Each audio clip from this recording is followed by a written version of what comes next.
Steve Harvey had seen a lot in his career as a talk show host. People shared their most intimate secrets with him, and yet nothing prepared him for what would unfold one fateful afternoon. On the surface, it seemed like any other episode, a typical show with a live audience and a couple seated before him. But within minutes, everything changed. What was about to happen would leave Steve speechless as he witnessed a 30-year marriage fall apart in under 40 minutes. This wasn't just another story of betrayal or heartbreak. No, this was something much more profound, something that transcended just love and hurt. And the key to understanding it all was something that no one in that room could have ever imagined. A number, 40,000. What did it mean? Why was it so important? And how did it unravel everything that had seemed perfect? The couple, who had been together for 3 decades, seemed picture perfect. They had built a life together, raised children, and shared countless memories. But in that room, something was different. The man, sitting next to his wife, smiled at the audience. His voice was calm, steady, but his eyes told a different story. The woman beside him, however, was a different story altogether. The silence between them was palpable. As the show progressed, it was clear that this couple wasn't as perfect as they had appeared at first glance.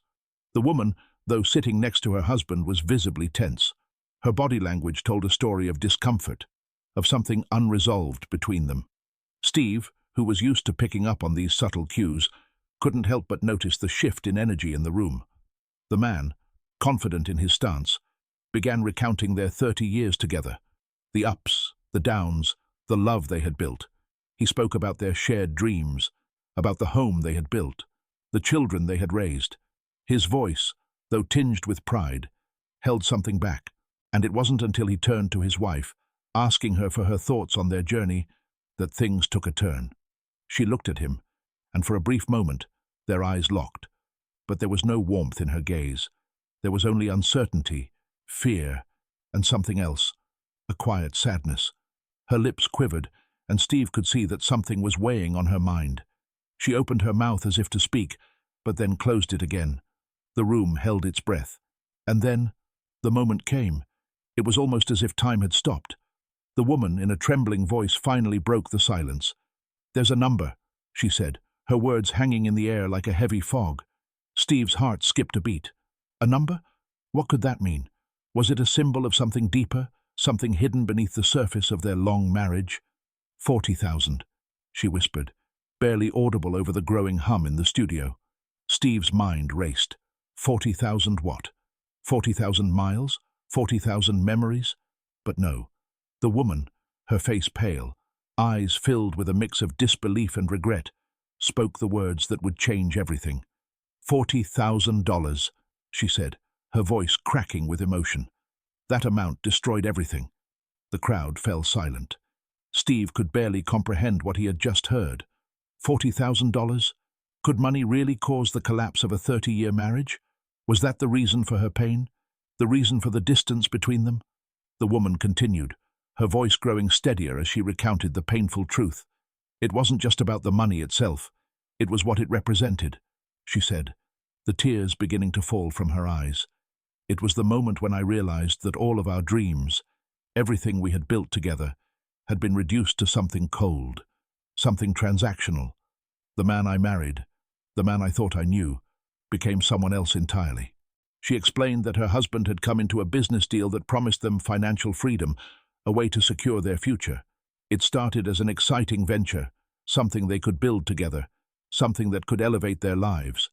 But what started as a joint dream had turned into something else. It became an obsession. The numbers became more important than the people, and before she knew it, her husband was no longer the man she had married. I invested everything, she continued, all my trust, my hopes, and my savings. I thought we were in this together. But then, he changed. The money, the power, the numbers, it took over. And at that moment I saw that I no longer mattered. Not to him, not to the man I once loved. Steve listened in stunned silence, unable to process the gravity of what he was hearing. The woman's words resonated in his mind like a thunderclap. $40,000. In that moment it wasn't just about the money. It was a symbol of something much deeper. It represented everything that had gone wrong, the breakdown of trust, the shifting priorities, the destruction of a shared dream. Her husband, sitting there beside her, seemed to shrink in his seat. The confidence he had exuded just moments earlier was now gone. His eyes were downcast, his body rigid. He could no longer look his wife in the eye. And when he finally spoke, it was not with the strength of the man who had once held everything together. It was with a voice filled with regret, with sorrow, and something else, shame. It was then that Steve realized that this wasn't just about one bad decision. It was about a series of small compromises that added up over the years. It was about the slow erosion of a relationship, piece by piece. It wasn't just about the money. It was about what the money represented, the loss of connection, the replacement of genuine emotion with something transactional and cold. And as the woman spoke, as she explained how the dream had crumbled, it became clear to Steve that the $40,000 weren't the cause of the destruction. They were merely the symbol of what had already been lost. As the conversation continued, the room became thick with the weight of the woman's words. Her pain, her betrayal, her regret. It was all laid bare in front of Steve and the audience. This wasn't a simple story of infidelity or financial ruin. It was the slow death of something that had once been pure, something that had once held the promise of forever. The man, his voice almost a whisper, finally spoke up. "I didn't see it," he said, the guilt heavy in his words.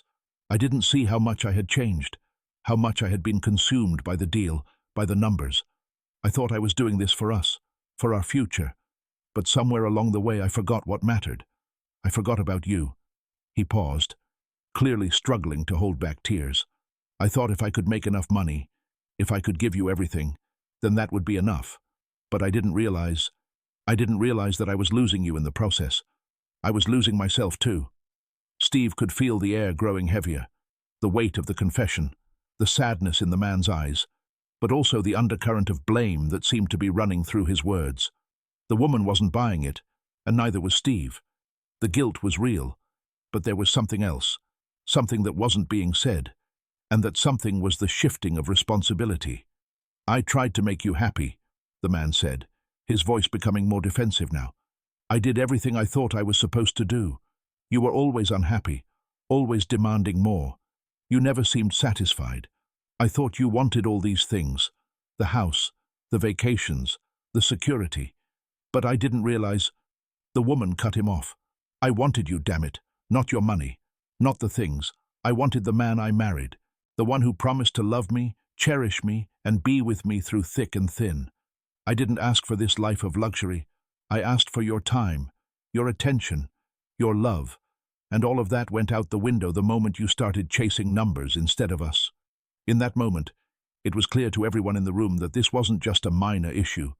This was a fundamental breakdown of what a marriage was supposed to be. It wasn't about wealth. It wasn't about fame. It wasn't even about the betrayal of trust. It was about the erosion of something that can never be replaced once it's gone, the connection between two people who once vowed to stand by each other through everything. Steve, feeling the intensity of the moment, couldn't help but reflect on how fragile love truly was, how easily it could be lost to misunderstandings, neglect, and misaligned priorities. $40,000 had become the symbol of that collapse, but it was the lack of communication, the silent shifts in priorities, that had really torn this couple apart. Finally, after what felt like hours, the woman looked at her husband. Her voice, though steady, carried the pain of years of unspoken words.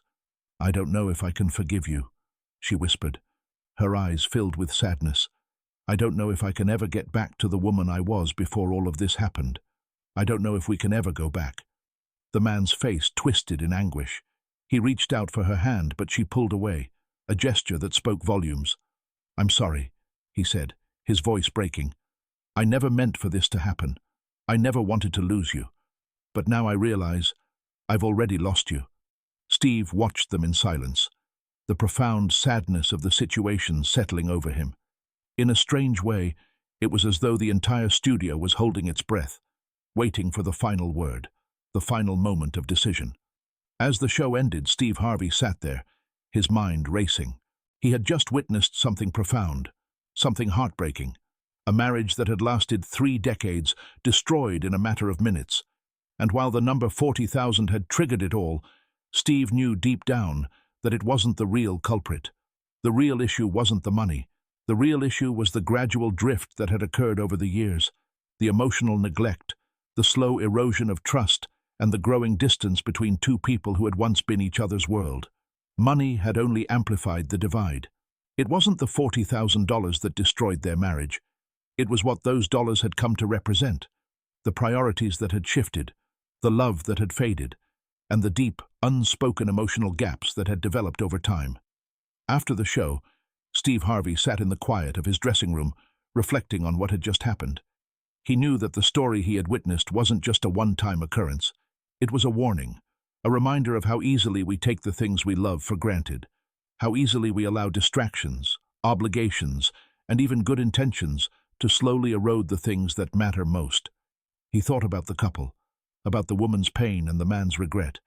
But he also thought about the audience, about all the people out there watching, many of whom were silently nodding in recognition. This wasn't just a story about a failed marriage. It was a story about life, about love, about loss. As Steve sat back in his chair, the sound of the studio audience slowly faded from his mind. He had heard the words, felt the weight of them, but now his thoughts wandered back to his own life, to his own relationships. What had happened to this couple could happen to anyone, and not just in marriage. It could happen in any relationship, friendship, family, or even with oneself. How easy it is to lose touch with what truly matters. How easy it is to forget to nurture the bond that makes us human. Steve thought about the choices we make every day, the little decisions that seem insignificant but eventually build up. Each moment when we prioritize something over the people we love. Maybe it's work, maybe it's money, maybe it's chasing some kind of success. But in the end, it's all temporary. The real value lies in the connections we make and how we cherish them. As the couple left the stage, Steve found himself alone, contemplating their situation. His producer walked in and gave him a sympathetic glance. She knew how deeply he felt the weight of what had just transpired. Steve could tell that she wanted to say something, but for once, she remained silent, letting him reflect on it for himself. "You know," Steve began, turning to her, "I've spent my life telling people what they should do, giving advice, making jokes, offering solutions. But sometimes the real answers are simple." "What do you mean?" she asked, her voice quiet but curious. "It's easy to get lost in the noise of life, in the hustle, in the chase for money, fame, success. But I've learned something today," Steve said, his voice calm but serious. "I've learned that the most important thing we have is time. Time to be with the people we love. Time to nurture those relationships, to hold on to the ones that matter. Everything else fades away eventually. But love, trust, respect, those are the things that will keep you grounded." "That's a lot to learn in one day," she said, nodding thoughtfully. "It is," Steve agreed. "But sometimes it takes a story like this to make you see what you've been overlooking in your own life.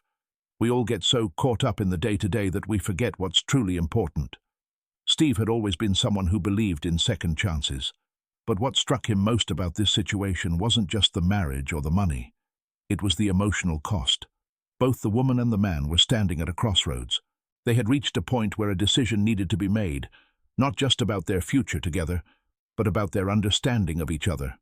Could they rebuild? Could they start fresh? Steve thought. Could they forgive the betrayal of trust, the years of neglect, or was the damage too great to ever repair? The answer, Steve knew, was not simple. There was no magical fix, no perfect solution. Every relationship was different, but he believed that there was always room for growth. There was always a chance to rebuild what was broken, even if it meant starting over from scratch. Maybe they will make it, Steve thought.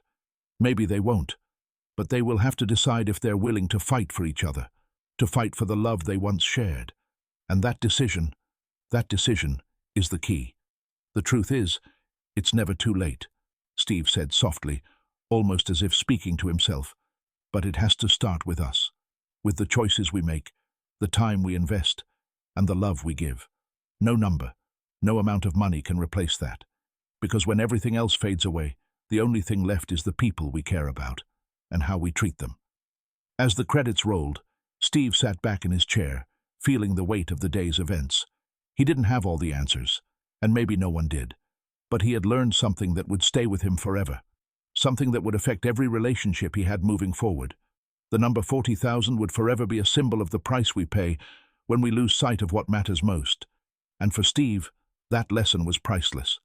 After the show, Steve stepped out into the studio, where the audience, many still reeling from the emotional tension, quietly filed out. He noticed the expressions on their faces, thoughtful, distant, perhaps even unsettled. A few audience members stopped to thank him for sharing the story, acknowledging how much it had affected them. But as he walked through the corridors of the studio, his mind was still spinning. He couldn't help but think about the ripple effect this story would have. Yes, it was a story about a couple, about one breakdown in a marriage, but at the core of it was something universal, something that resonated far beyond the studio walls. Steve had always believed that stories had the power to change people, to challenge the way they think, to make them reconsider their own lives. But today, it wasn't just the couple who had been changed. He had been too. This story, their pain, their moment of raw honesty, had left an indelible mark on him. It had reminded him of the fragility of life, of relationships, and the cost of losing touch with the things that matter most. Steve paused outside his office, leaning against the door for a moment. He thought back to his own life, the choices he had made, the times when he had been consumed by work, ambition, or even his own personal struggles. He'd always prided himself on being a man who could juggle it all: family, career, the spotlight. But as the story of this couple unfolded, he realized how often he had taken those closest to him for granted. How often had he neglected the needs of his loved ones in favor of his career?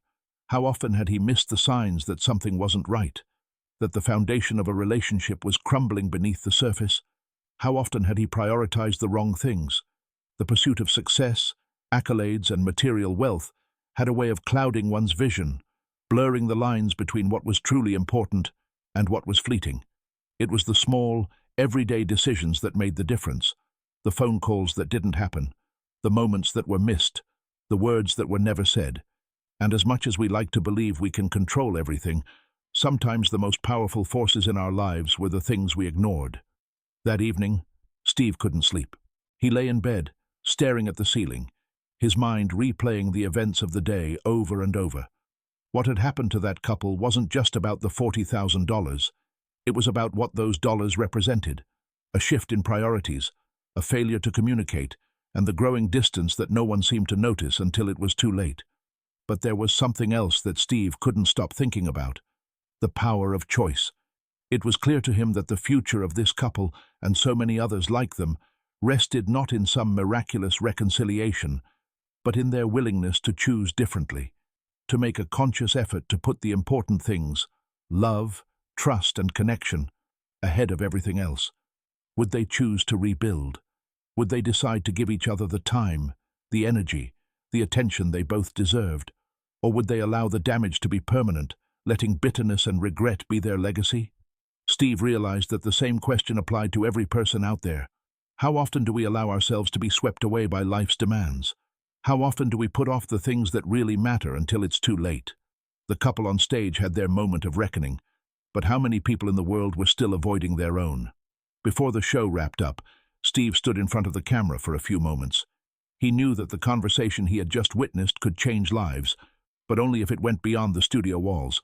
He wanted his audience to hear it, feel it, and most importantly, act on it.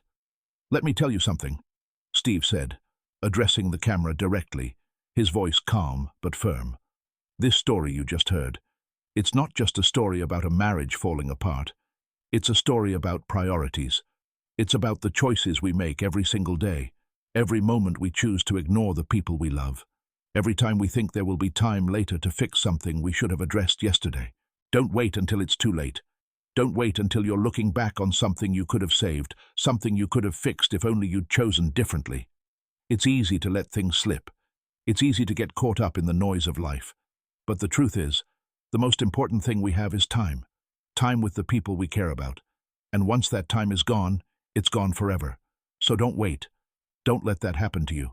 Make the choice to invest in your relationships now, to listen, to love, and to cherish the moments before they slip through your fingers." As the show ended and the lights dimmed, Steve sat back in his chair one last time. He had done this thousands of times before, but today felt different. Today it wasn't just another story.